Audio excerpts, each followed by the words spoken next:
I remember growing up, I'd just seen Zeb everywhere, seen him on the news, seen his tags, like every part of the city, you know, that shit really inspired me. I was like chained to a wall.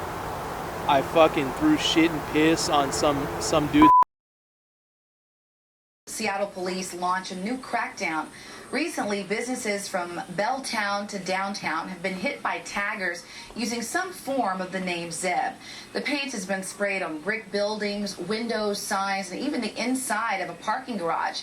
Victims say they're tired of it. It's just sickening. It's an ongoing problem. You know, it's aggravation to us, you know. I mean, we got to fix the place. Seattle police arrested 3 suspected taggers this week, 2 17-year-olds from Everett and a 21-year-old adult from Seattle. They're asking victims to report the tagging when it happens, take photographs of the damage, and check any surveillance tapes. How you doing, man? Yeah, all different flavors. What up, bro? How you doing? How's the season of pie? Good? It's good, yeah, you guys can have some. Okay. That's the camera? Yeah. Ever, and not exaggerating, this guy is a true Seattle legend, and his stories travel all through fucking Seattle. He still has tags all through Seattle from years ago. But I wanted to say thank you for doing this, and we're gonna kind of start basic and a little bit into graffiti, and then kind of go more into the stories and over stuff like that. But one of the first things is how you got into graffiti. All right, so ever since I was about 4 years old, I lived in like Linwood, Washington, and we would drive to Seattle. We would actually drive to Auburn, and I would see graffiti on the side of the highway, and I would sit like in the fucking chair as a 4-year-old child, like with my legs on the side, like peeping, like trying to see if I could see any graffiti, you know, and like every time I saw graffiti, it was like super exciting, you know what I mean? So ever since that age, I just knew I was gonna do something like that, you know? And how'd you get the name Zeb? What's the whole story behind that? I wrote a different word when I was like 16 when I first started writing. Like I moved from the north end, like from like Snohomish County, but like the edge of Snohomish County. And then my mom was like, we're moving to fucking Seattle. And the spot was super sick. Like it was in Inner Bay. And I was actually like surrounded by like all this dope graffiti, like all this crazy like shit. Like there was like old Rhine and like all this old like KYT shit. And it was just like a super dope spot. And I moved there when I was 16. And I was like, yeah, this is the time to start writing. So I picked a word, and it had a Z in it, and I really liked like a Z word. Like I wanted like something with a Z. So I got busted when I was 16, and I just wanted to change my word. You know, I wanted to switch it up. And I was like testing out words with Z's in them, and I was like, I just picked Zeb because there was like nobody that I knew of that fucking had that word, you know. So I was like, and the letters are super dope. Like the Z hits off this way, like it shoots this way, and the B hits off that way, and the E is like fucking like neutral, you know what I mean? It's kind of like a neutral, I guess, you know. And I just like the letters, and I thought it was good, so I just picked that one, you know. Right. Kind of almost sounds like a regular name too. So, Yeah. I always thought that was kind of cool. I almost didn't know what the name was. But so some of your style that I seen a lot was a lot of like these super fucking like quick flared out tags and like bombing quick, get this shit like some gnarly ass spots with that one liner throw up that you had. A lot of one liners basically. Yeah. That was your shit. Yeah.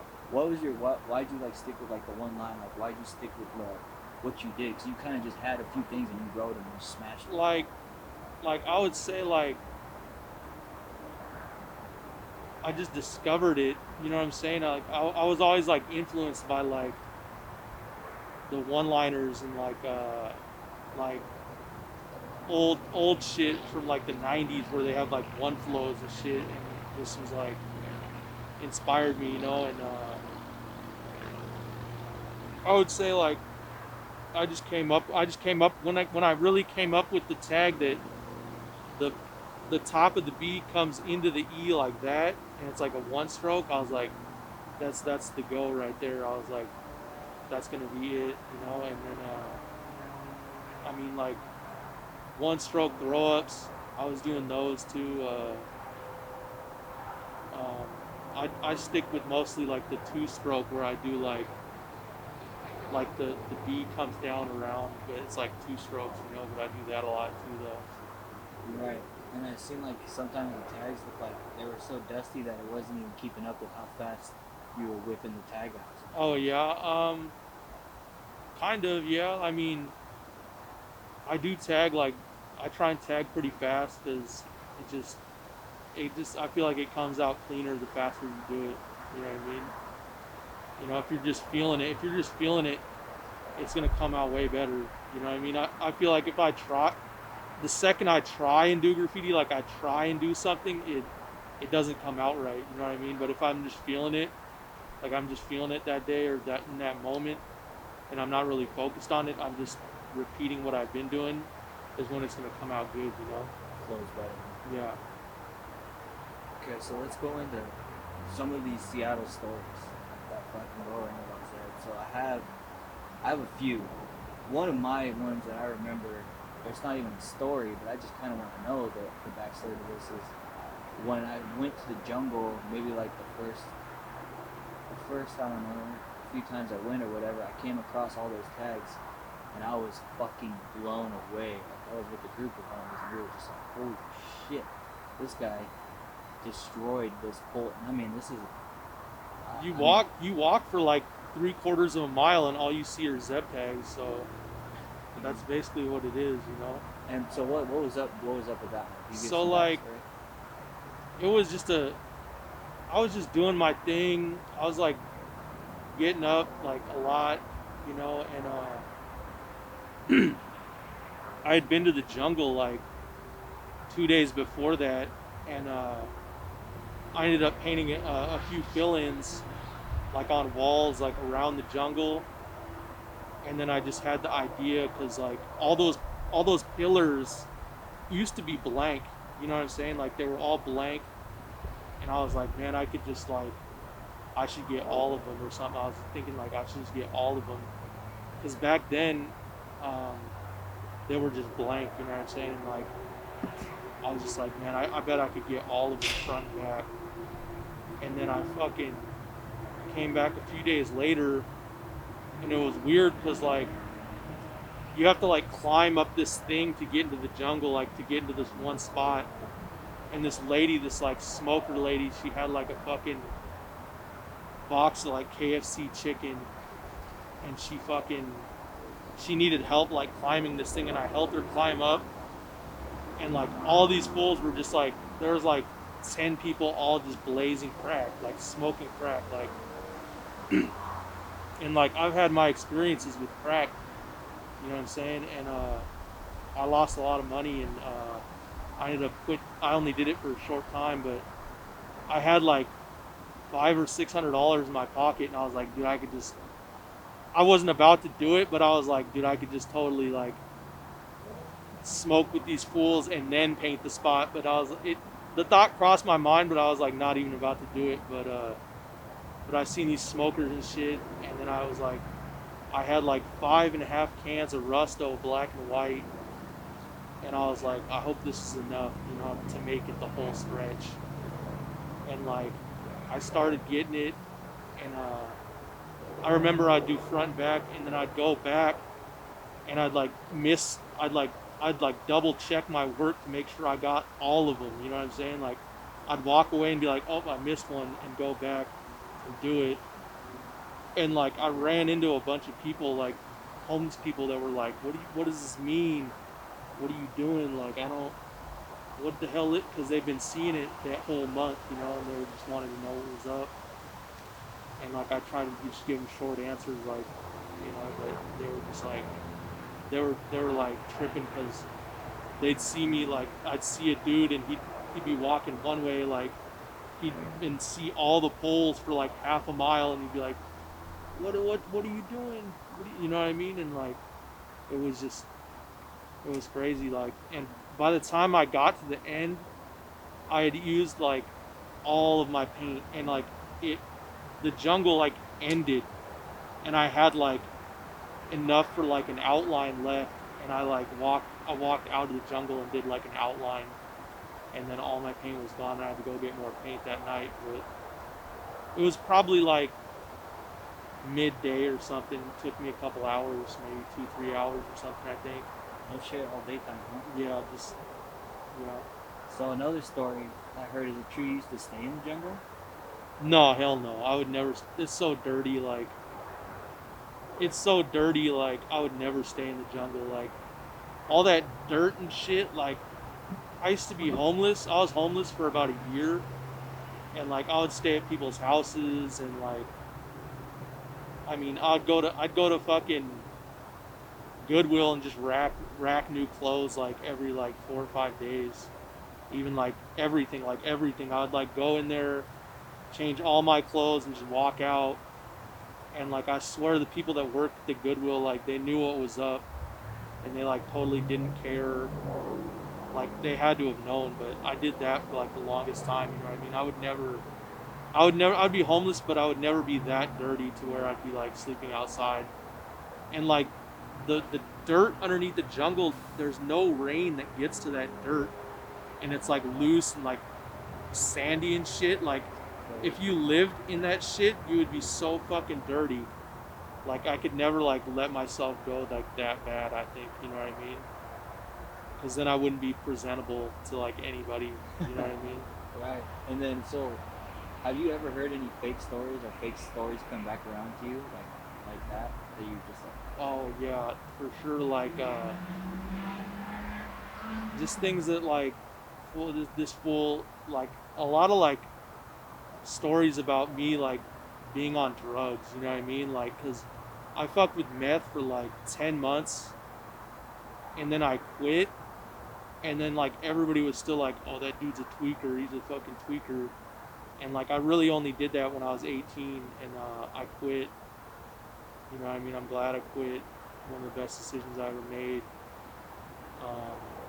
But yeah, like, stories like when I was out there in the summer of 2010, like, killing it, it was like, oh, he must be tweaking again or something. And it was just like, that could never ever happen on meth, ever. I don't care who you are. Like, you can't be that on point and be on meth. Like, it's not gonna happen. You know what I mean? You're gonna get caught, or you're gonna be so sketched out that you're not gonna be able to paint that much. And you said you were completely sober towards the end of the run, right? Yeah, I was sober. I got sober. Like, I was locked up in California for a couple of years, and I got out and I came back up to Seattle, and like, I went in when I was 19, and then I got out when I was 21.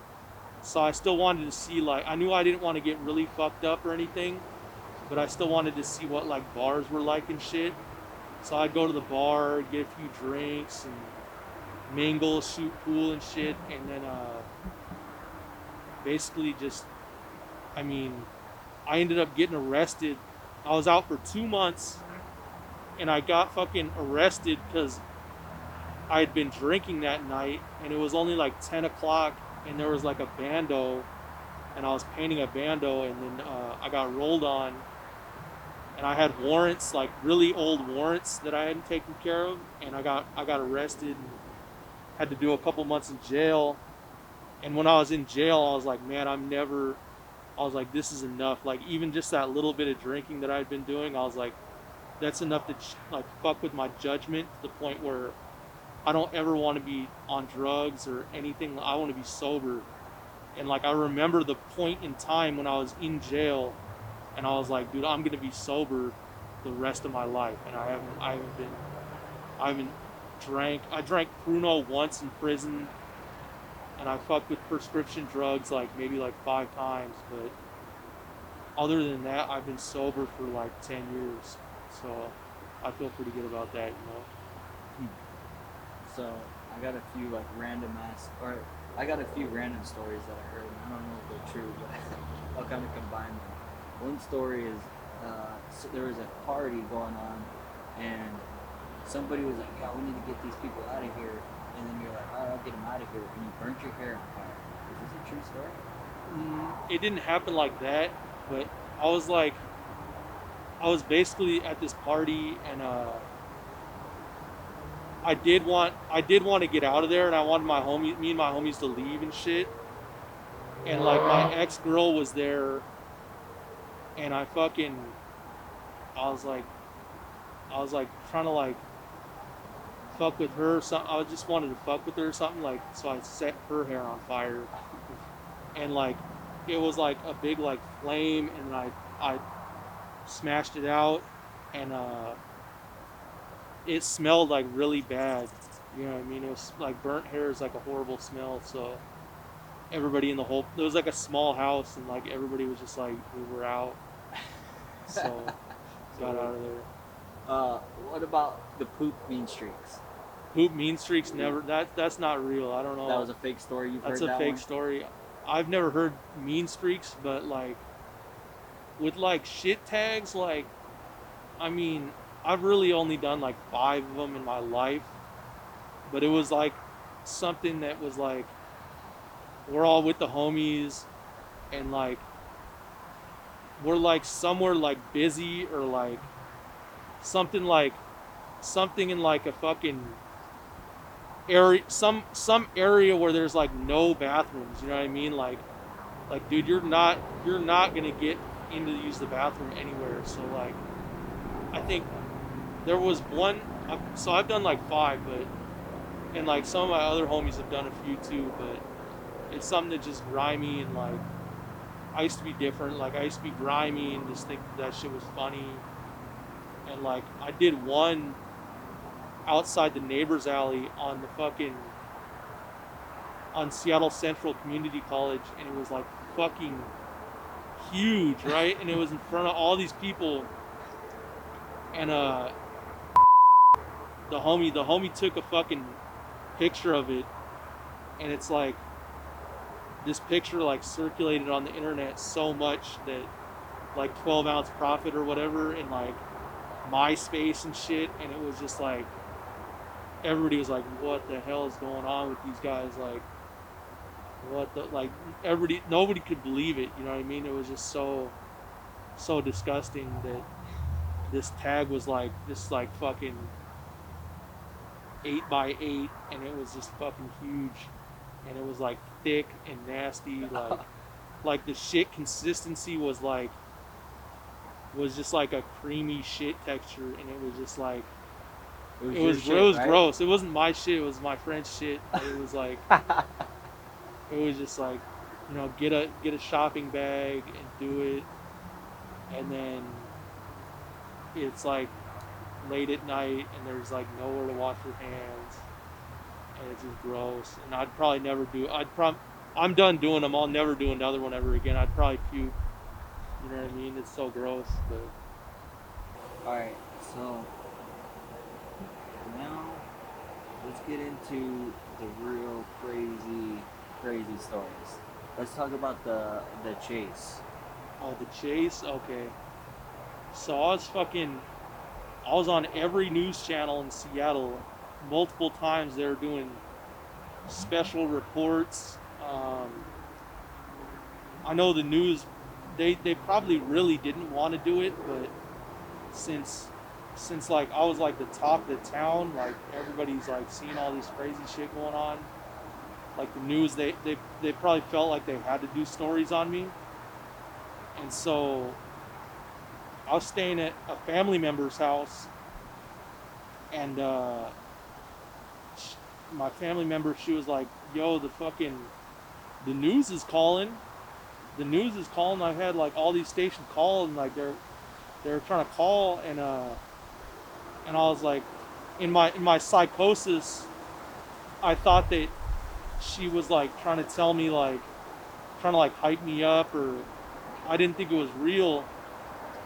And then fucking, I guess the news actually confronted my family members as they're leaving the house, and it was like live on television. Like they're like, "Where's he at? Where's he at?" One of my family members said I went to Spokane, that I hadn't been in Seattle like at all. Um, you know, and I guess after the news had confronted them, I was like, all right, this might be real or something. Like something's probably really going on. And in my mind, like I'm thinking like this is like coverage for like a fucking movie that's being made about my life. And that whole time, like for years, I had thought that I was filming a movie based on my life, and people were following me with hidden cameras and all kinds of crazy shit. Like I didn't know exactly what was happening, but in my mind, I thought something big was going on, and that a movie was being made about me. And so all this shit's going on, and I'm like, all right, I'm out of here, right? This is too much heat. I got to go to Portland. So I probably had like $600 in my pocket, cash, and I just took the bus to Portland, stayed in Portland, painted for like a few nights, staying in a motel. Everything's going pretty good. From what I hear, like people have told me that like I got Portland, like I really got it down there, and fucking.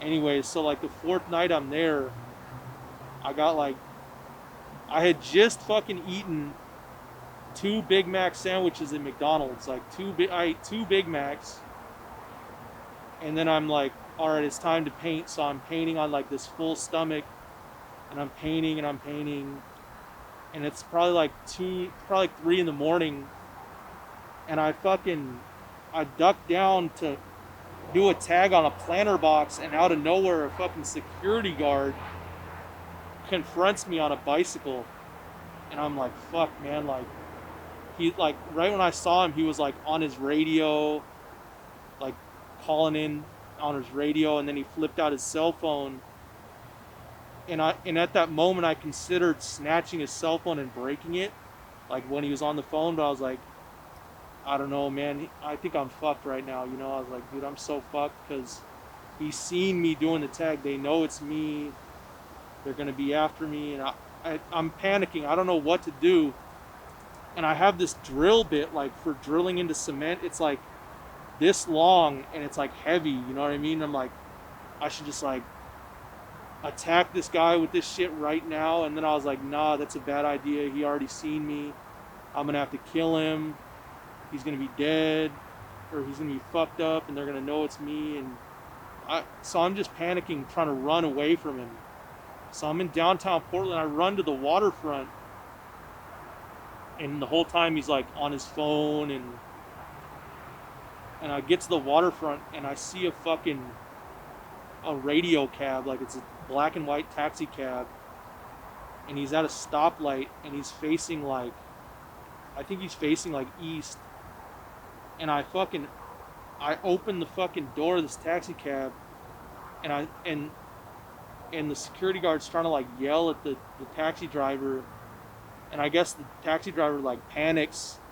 He doesn't really know what's up, so I'm like in the taxi cab, like holding on, trying to like step into it, and a taxi cab is a decommissioned cop car, so they're fast. They go high speed, you know, they're fucking high performance vehicles. So he lights up the fucking tires. He's like, whoa, fucking, like a little bit of smoke, you hear the tires screech. I'm holding to the door, and inside he does a U-turn, and then like he kind of puts it in neutral or something like that. He does a U-turn, so now I'm facing like northeast or something, and I get in all the way, I close the door, and he looks back at me, and in the police report he said that he felt like he was in fear for his life. I didn't even say anything to him, and we made eye contact, and it's in neutral, and I'm in the passenger side of the back, and he jumps out of the fucking car while it's rolling in neutral. And when he jumped out of the car, I jumped into the front seat of the car. Now, this whole time I'm thinking this is some type of scene for a fucking movie that I'm filming. Like, I've been filming this movie and doing all this crazy, like super crazy shit that I'll probably never talk about to anybody, definitely not on this interview, but I thought all these events were being filmed, and so I thought that this was like the ending to the movie. And so I'm thinking like this, the best action is to take the car. So I hop in the front seat, I put it in neutral, I put it in gear, and I take off. And when I'm trying to get it in gear, and I have my backpack on full of paint, and I'm trying to get it in gear, the dude grabbed me by my backpack, and like I put it in gear, and like, so it created a third-degree robbery by me stealing it by force. You know what I'm saying? So I take off. He tried to grab my backpack, and I still took off. I'm like going down the street. I'm like, there's definitely cameras in this taxi cab right now. I'm being filmed. And so I'm talking to the camera. I think I'm talking to the camera, saying all kinds of weird shit. And I'm told my adrenaline's pumping. I'm like, dude, this is it. So when this is done, I'm gonna get at least $10 million. You know what I mean? I think like I'm gonna be rich. So I'm like super hyped. I'm just hyped. I'm like, yeah, I just did this film, this action scene, right? And we're gonna see where it goes. So I'm fucking driving down the street. I'm probably doing like 70, 80, maybe 90 down like a street, and I'm headed like northwest, I think, or something. Maybe I was going northwest, I think, but I'm headed down the street, and I'm cruising, and like there's no cops anywhere, and I'm driving for probably like 7 minutes. I try and like change streets. Then I'm like, nah, get back on that street. So I get back on the street, and it was probably like 7 or 8 minutes had passed, and I'd driven like 7 or 8 minutes, going about 70, 80, and I get to this fucking dead end, and the street that I had been on was a fucking industrial street with a dead end. And so I'm like, fuck, dude. So I turn around, and I'm coming back out of this cul-de-sac, and there's a fucking cop right there. And so I'm like, I guess this is it or something, you know. I'm like, fuck, I'm fucked. I fucking see the cop, and I keep driving like at a normal pace. And the second I look back and see he got his lights on, I just stomped it, right? I stomped the accelerator, and I got up to like 130, but before I got to 130, I hit these train tracks that were going across the street. So I'm doing 100, and I hit train tracks, and I'm not wearing a seatbelt, and the fucking car jumps going 100. But the tracks, it's not like that, but it's just kind of like a raise in the road. I almost lost control of the car as I'm accelerating to 130, and like I'm doing like, at this point I'm doing like 130, and I keep it at 130 for maybe like a minute or something, like 45 seconds. And then I see a cop like coming like this way, and one parked over here. So I'm basically driving back to the crime scene, and I'm like, well, I'm fucked now. And so I try and get on one of these bridges that goes across the river from downtown.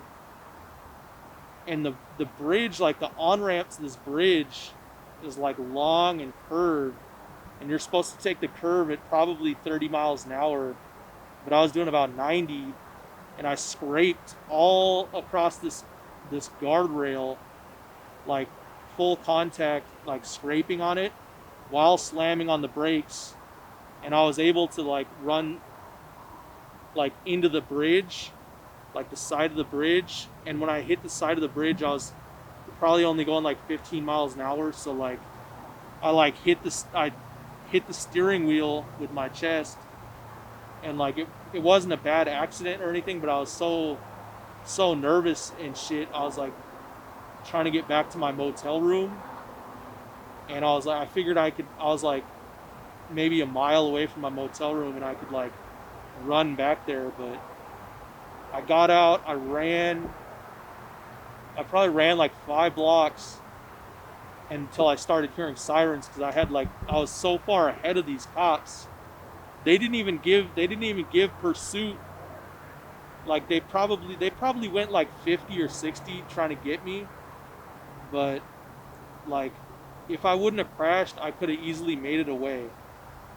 But there was a fucking it turns out there was a camera in the fucking taxi cab, and I always wished I could get that footage. I don't know how I would be able to get that footage, but there was a camera with night vision, and it was like filming the whole thing. But anyway, so I get out and I make it like 5 or 6 blocks, and a homeless person flags down the cops, and I could hear him yelling, "He went that way, he went that way." And so I probably ran like 3 more blocks, and I get in between this one block, and there was no like escape. One cop pulled up from one side of the street, another cop pulled up from the other side of the street. They had their guns drawn, and it was just like they're treating me like because I just carjacked somebody, and they were like, if one wrong move and they would have shot me. But anyways, that's how it went down, and I ended up going to the hospital because they were tripping on me. They were like, fucking, you were just in a car accident, and I'm just denying that I was even in a car. I was like, I don't know what you're talking about. I don't know what you're talking about. And then even when they had me on the ground and they're like all on me, like kneeing my back and shit, I was like, oh, you fucked my back up. I need to go to the hospital. And they're like, you were just in a car accident. I was like, no, I'm not. You just fucked my back up. Because in my mind, I was going to escape from the hospital. Like, I was going to pull some shit and, like, sneak out of the hospital, like, on an escape. So I get to the hospital, and there's no escape. You know what I mean? So that's how that went down. I ended up getting charged with a graffiti indictment. That was about 40 something counts. I used to have all these pictures of it, but the guards, they threw away all my paperwork. And so I got a graffiti indictment. It was a first degree criminal mischief graffiti indictment. And then I got 3rd degree robbery for stealing the taxi cab. And that's all they charged me with. And I got 26 months with 30% good time. So it was like 19 months for all that. And while you were in there, you also had some more shit going on. The movie wasn't over. Yeah, correct? the movie was not over. So I'm in jail thinking I'm about to get released any day. They're gonna release me. This is all fake. Shit's going down. I'm about to get released. I ended up swinging. I ended up swinging on a fucking psychiatrist. I swung on a psychiatrist, and like I missed. Like I totally missed this dude, and like they take me to the ground. They're all fucking me up, or they didn't fuck me up that bad that time, but so I did shit like that. I did that. Then I go to the state hospital. My attorney sends me to the state hospital for a real evaluation, like a second evaluation. And at that point, I really was thinking like, they want more out of me. I'm trying to film another ending, like that. They need more footage for this movie. So I do their whole interview process, like the whole evaluation. And at the end of it, my attorney was sitting right there, and she was the one that ordered the evaluation. So I was fucking upset with this bitch for wasting my time. I felt like she had wasted my time. So I take a pitcher of water and I threw it on her, right? And the whole reason, another reason I did all this shit that I'm gonna get into is because they took me out of my shackles. Like I was shackled at the ankles, and I had waist cuffs on.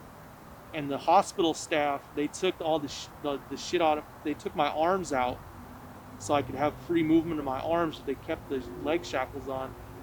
And so I throw a pitcher of water on this lady. I flip the table over, and here come two hospital staff, like security.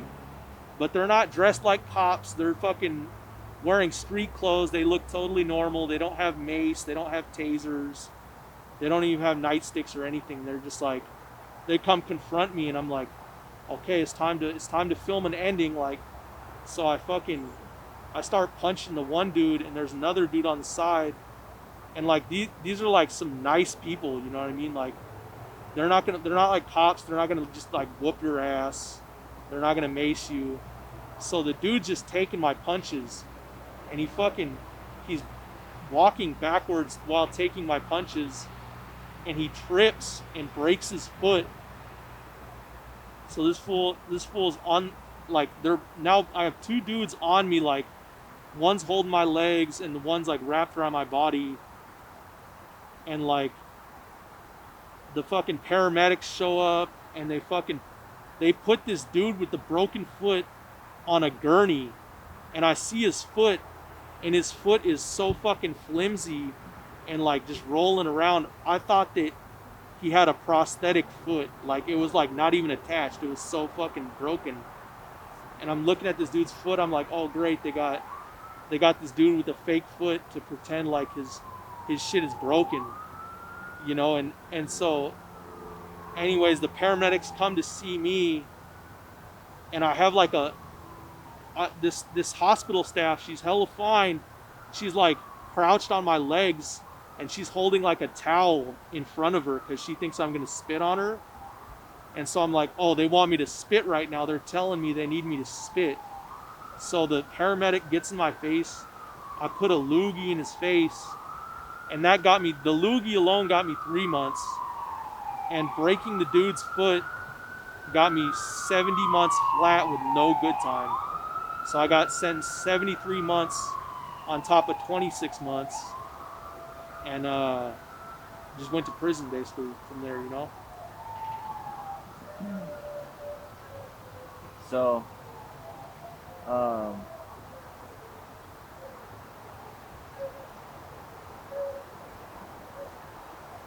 so a lot of this, you were kind of just all in your head about this movie thing, huh? You really thought you were out here trying to film a movie. It was really going down. Ever since I was like 19, I thought that people were following me with credit cards, or like they knew my location, and like they would be at stores with credit cards, or like an account at the store, and I would be boosting, and like I'd get whatever I wanted, and it would be like sanctioned. You know what I'm saying? Like I would walk into a store, steal whatever I want, and it was all like a go, you know what I mean? It was all paid for, and it was all fake setup, you know what I mean?